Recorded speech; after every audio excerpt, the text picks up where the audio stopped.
Until very recently, there were two derogatory phrases that popped up a lot in the Russian media to identify Russia's chief enemies: the collective West, often meaning America and Europe, and the Anglo-Saxons, meaning mainly America and Britain.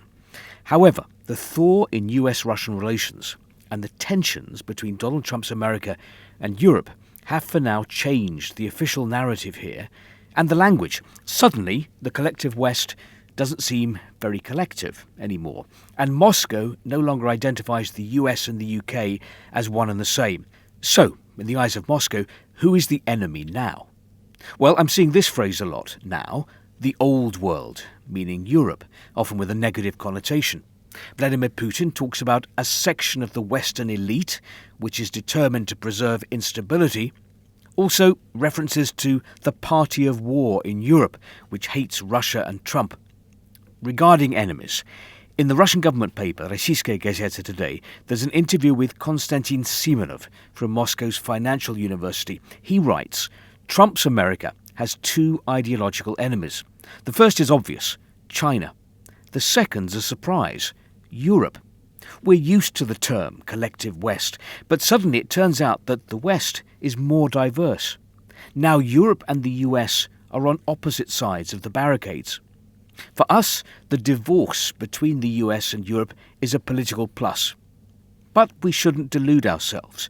We remain obvious rivals when it comes to fossil fuels, and Trump is continuing to strangle us. He hasn't removed a single sanction, even though he could have cancelled at least some, the ones adopted by Joe Biden on the 10th of January. US-Russia talks are continuing. The latest round was in Istanbul yesterday.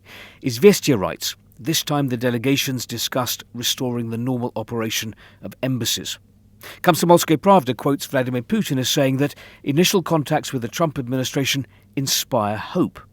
The paper writes, while America is working towards conciliation with our country, the old world is imposing new sanctions against us. But words of caution again, this time in Kommersant. In the Federation Council, Russia's upper house of parliament, they warned that we shouldn't delude ourselves about a normalization of relations with the US.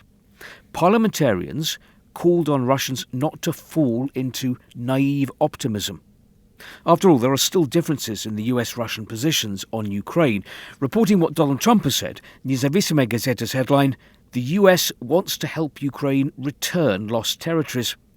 But reporting what the Kremlin spokesman has said, Komsomolskaya Pravda writes, territories which have become part of Russia, that Russia claims to have annexed, are not up for discussion.